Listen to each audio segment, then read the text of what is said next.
Hello, good morning मेरे सभी भाइयों, राम राम, राधे राधे। भाई कल आपने पढ़ा था सरहिंद का युद्ध। लास्ट जो पढ़ा था आपने सरहिंद का युद्ध पढ़ा था 1555 ईस्वी में, हुमायूं वर्सेस सिकंदर शाह सूरी, जिसमें हुमायूं जीत गया है। 15 साल का बाद जीता है, जो कि अपने भारत भी छोड़ के भाग गया है। और 15 साल बाद भारत में आया है और सिकंदर शाह सूरी ने हरा दे है और दिल्ली की गद्दी ले ले है। सिकंदर शाह सूरी तो पहले इसने 2 युद्ध लड़े थे शेर शाह सूरी के साथ, जो कि दोनों उसने हारे थे और भारत छोड़कर जाना पड़ा था।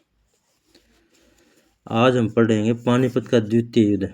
पानीपत का द्वितीय युद्ध अकबर वर्सेस हेमू के बीच में हुआ। हेमू जो कि बोला जाए हेमचंद्र विक्रमादित्य, जो कि न्यू भी क्या अगर भैया अपना भारत में हिंदू राजा, लास्ट हिंदू राजा था जो गद्दी पर था। उसके बाद हेमू हारने के बाद लास्ट हिंदू राजा नहीं बना। तो भाई यो पानीपत का जो द्वितीय युद्ध हुआ था अकबर वर्सेस हेमचंद्र विक्रमादित्य के साथ हुआ था। हेमचंद्र विक्रमादित्य ने बताया अगर बहुत अच्छा बिजनेसमैन भी हुआ करता। और इसकी एक खासियत यह भी थी, अकबर तो पहले इसने जितने भी युद्ध 22 युद्ध लड़े थे, जो कि सारे जीते थे, लेकिन इस युद्ध में यो हार गया अकबर थे। और इस टाइम पर अकबर कौन लड़ा है? अकबर का सेनापति हुआ है मेरा नाम ध्यान नहीं आ रहा, बड़े आड़ वो लड़ा है, क्योंकि अकबर उस टाइम में बड़ा मतलब छोटी उम्र में था, 13-14 साल की उम्र में। लेकिन किताबों में अकबर का नाम लिया जा, उसका नाम तो था मेरे याद नहीं आ रहा। वो लड़ा था जिसमें कि जीत गया है अकबर और हेमू हार गया है।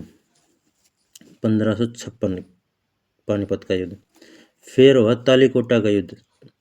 ये भाई जितने भी युद्ध हैं अपने ग्रुप डी में भी बहुत इंपॉर्टेंट हैं। हरियाणा के भी हैं, हरियाणा में हुए भी हैं, भारत में भी हुए भी हैं। तालीकोटा का युद्ध है 1565 ईस्वी में। विजयनगर साम्राज्य अपना दक्षिण भारत का बहुत तगड़ा साम्राज्य हुआ करता। 1565 ईस्वी में विजयनगर साम्राज्य वर्सेस 4 मुस्लिम सल्तनत थी। 4 मुस्लिम राजा थे, अहमदनगर, बीजापुर, बिदर, गोलकुंडा। ये चारों इकट्ठे लड़े थे विजयनगर के खिलाफ, और उस टाइम पे ये सफल भी हो गए। विजयनगर साम्राज्य इन्हें हरा भी दिया, और उस टाइम पे विजयनगर साम्राज्य का पतन भी शुरू हो गया था लगभग। तो वैसे विजयनगर साम्राज्य का बहुत तगड़ा प्रभाव था दक्षिण भारत में, बहुत तगड़ा राज्य होया करते विजयनगर साम्राज्य के जितने भी मतलब थे, और बहुत तगड़ा साम्राज्य था। लेकिन ये 4 इकट्ठे मिलकर उसने हरा दे हैं। तालीकोटा का युद्ध 1565 ईस्वी में। फिर हुआ हल्दी घाटी का युद्ध 1576 ईस्वी में। अकबर वर्सेस महाराणा प्रताप। अकबर की तरफ से मान सिंह लड़े थे, और इसमें भी अकबर हार गया है। एक खास बात रही है अकबर ने बताया अगर महाराणा प्रताप तो बहुत ज़्यादा डरा करता, कभी भी सामने आने की उसकी हिम्मत नहीं थी। और आपका अपने खासकर हिंदू राजा में यह कमी रही है कि तो साथ लड़ न रहे हैं कि अपनाए न रहे हैं। तो इसमें भी जिस तरह अकबर लड़न को नहीं आया युद्ध, इसमें अकबर की तरफ से मान सिंह लड़े थे, जो खुद अपने हिंदू राजा थे। और इसमें महाराणा प्रताप हार गया है, लेकिन नाम अकबर का, अकबर ने जीत गया न्यू बोला जाए किताबों में। 1576 ईस्वी में महाराणा प्रताप बहुत तगड़ा राजा था, लेकिन अपने देश में चाहे कुछ लगा लो, यह बात सच है कि अपने साथ वाले जड़ काट दे हैं। और इस टाइम फिर 1576 में वही हुई कि अकबर की तरफ से मान सिंह लड़ा, और जो महाराणा प्रताप के खिलाफ जीत गया था। ये कारण कई हो सके हैं भाई। जो महाराणा प्रताप आ रहा है बहुत शक्तिशाली राजा था, बहुत शक्तिशाली। प्रतापगढ़ का युद्ध 1659 ईस्वी में। शिवाजी बनाम अफजल खान, इसमें शिवाजी की जीत हुआ है प्रतापगढ़ के युद्ध में 1659 ईस्वी में। और यो शिवाजी महाराष्ट्र के जो मतलब मराठे हैं उनमें बहुत ही तगड़ा राजा, इतना तगड़ा राजा था बहुत ही। इसके बारे में अंग्रेजों ने भी कही है कि अगर मतलब थोड़ा दिन और भारत में मतलब इसकी लंबी उम्र होती, तो इसका मतलब एक प्रकार से इतना दिमाग था शिवाजी का, मतलब इसने नेवी का राजा बोला जाए। इसने मतलब पानी जो लड़ने की शैली थी शिवाजी की बहुत ही खतरनाक थी, बहुत ही बढ़िया। शिवाजी बहुत ही राजा जो कि महाराष्ट्र से थे, मराठे थे, बहुत ही तगड़े राजा रहे। और ऐसे ही बताया जाए कि छोटे छोटे अपनी किताबों में बढ़ाया करते, जब आप छोटे हुआ करते कि भाई जब शिवाजी छोटा था तो इसकी माँ जीजाबाई थी ला शायद, इसकी माँ का नाम जीजाबाई था। उस दौरान वो कहानी मतलब कहानी सुनाया करता वीरता की। तो बहुत ही तगड़ा राजा। सामूगढ़ का युद्ध 29 मई 1658 में हुआ औरंगजेब और दारा शिकोह के बीच में। ये दोनों भाई थे, लेकिन दोनों भाइयों के बीच में गद्दी खातर युद्ध हुआ था, जिसमें दारा शिकोह हार गया है। और देवराय का युद्ध, उसके सामूगढ़ के बाद देवराय का युद्ध हुआ है 1659 ईस्वी में। औरंगजेब और दारा शिकोह के फेर हो बीच में। इस या दारा शिकोह इसमें फेर हार गया है या अंतिम हार हुआ है उस टाइम। उसके बाद ये हार मान ले हैं और औरंगजेब ही गद्दी पर हुआ है 1659 ईस्वी में देवराय का युद्ध। फिर वह बीजापुर की विजय 1686 ईस्वी में औरंगजेब वर्सेस आदिल शाही सल्तनत। बीजापुर का पतन हो गया उस टाइम पर। बीजापुर की विजय हुई, वही बीजापुर है, बीजापुर जो कि अपने दक्षिण भारत के जो क्या नाम था इसका, विजयनगर साम्राज्य के खिलाफ लड़े थे जो 4 मुस्लिम सल्तनत। ये वही बीजापुर है जो 1686 ईस्वी में औरंगजेब इसके ऊपर चढ़ाई करते हैं और आदिल शाही सल्तनत ने भी आपका साम्राज्य मिला ले, बीजापुर का पतन करते हैं। फिर गोलकुंडा पे भी गोलकुंडा भी जो विजयनगर साम्राज्य के खिलाफ जो इकट्ठे हुए थे उनमें थे गोलकुंडा भी था। उसने भी औरंगजेब अपने इसमें मिला ले और वहाँ का राजा हुआ उस टाइम पे कुतुब शाही सल्तनत, उसने भी हरा दिया और अपने साम्राज्य में मिला ले हैं। औरंगजेब एक बहुत ही मतलब क्रूर शासक था। और पुराना टाइम या चाहे आज के टाइम लगा लो, युद्ध जब तक खतरनाक नहीं हो जा, जब तक युद्ध में अगर अभी भाईचारा निभाए जाओ तो जब तक आप कुछ नहीं कर सकेंगे, क्योंकि युद्ध लड़ा जाए बिल्कुल मतलब बेरहम हो गए, क्रूर हो गए, यह सच्चाई है। अगर आप युद्ध में लुगाइया ने या बड़का ने कि मेयर करने ला जावा तो वो युद्ध नहीं होगा एक प्रकार का। इस तरह से तो कोई मन प्रतियोगिता रख लो भाई हंगा की, युद्ध तो भाई एक तरफा होगा, उसमें तो कुछ भी हो उसका आर पार।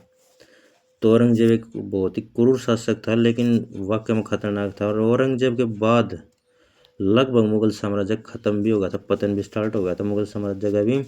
औरंगजेब भी शक्तिशाली राजा था मुगलों में औरंगजेब के बाद मेरे हिसाब से इतना शक्तिशाली राजा नहीं है। उसके बाद पतन स्टार्ट हो गया था मुगलों का भी। फिर प्लासी का युद्ध हुआ। प्लासी का युद्ध में अंग्रेज वर्सेस सिराजुद्दौला। अंग्रेजों की जीतों यहाँ पे एंट्री अंग्रेजों की स्टार्ट हो जाए, लगभग इससे पहले भी हो जाए। वैसे ही अंग्रेज बड़े सियाने होया करते हैं। ये वैसे अपने जो मुगल जो राजा थे उनके साम्राज्य में आगे देखा भी करते भाई केस सौदा हड़ेगा के करके है। तो प्लासी का 1757 ईस्वी में अंग्रेज वर्सेस सिराजुद्दौला अंग्रेजों की पहली निर्णायक जीत होगी। फिर बक्सर का युद्ध हुआ 1764 ईस्वी में अंग्रेज जंग है। और अपने जो 3 राजा थे मीर कासिम और शुजा उद्दौला शाह आलम, परिणाम क्या है फिर ये बैकफुट पाँव तीनों राजा और इलाहाबाद संधि कर हैं। कंपनी को बंगाल, बिहार और उड़ीसा की दीवानी मिल जाए हैं। बक्सर का युद्ध भी एक प्रकार से कहा जाता है अंग्रेजों के हित में रहा था। ये तीनों राजा बैकफुट पा जाए और तीनों ने संधि करनी पड़ी, इलाहाबाद संधि, जिसमें बंगाल, बिहार, उड़ीसा की दीवानी अंग्रेजों ने मिल जाए। फिर पहला आंग्ल मैसूर युद्ध, अंग्रेज वर्सेस हैदर अली। इसमें भी अंग्रेजों का पावर है, मद्रास संधि हो जाए है। कोई निर्णायक जीत तो नहीं हुआ, लेकिन 1767 से 69 के बीच में संघर्ष चली जाने के बीच में और हैदर अली और अंग्रेजों के बीच में कोई निर्णायक जीत नहीं। उसके बाद वह द्वितीय आंग्ल मैसूर युद्ध 1780 और 84 के बीच में संघर्ष चला हैदर अली वर्सेस अंग्रेज।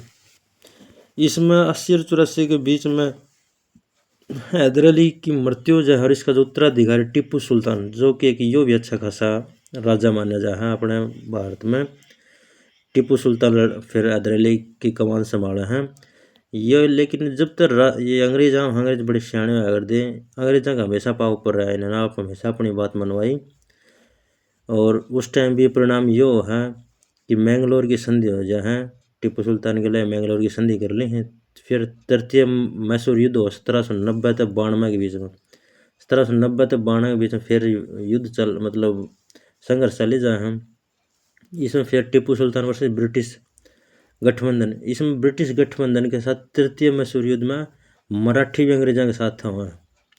परिणाम यह है कि फिर पाव ऊपर अंग्रेजा कर रहे हैं और परिणाम यह है श्री रंगपट्टनम की संधि कर बात खत्म करें अंग्रेज।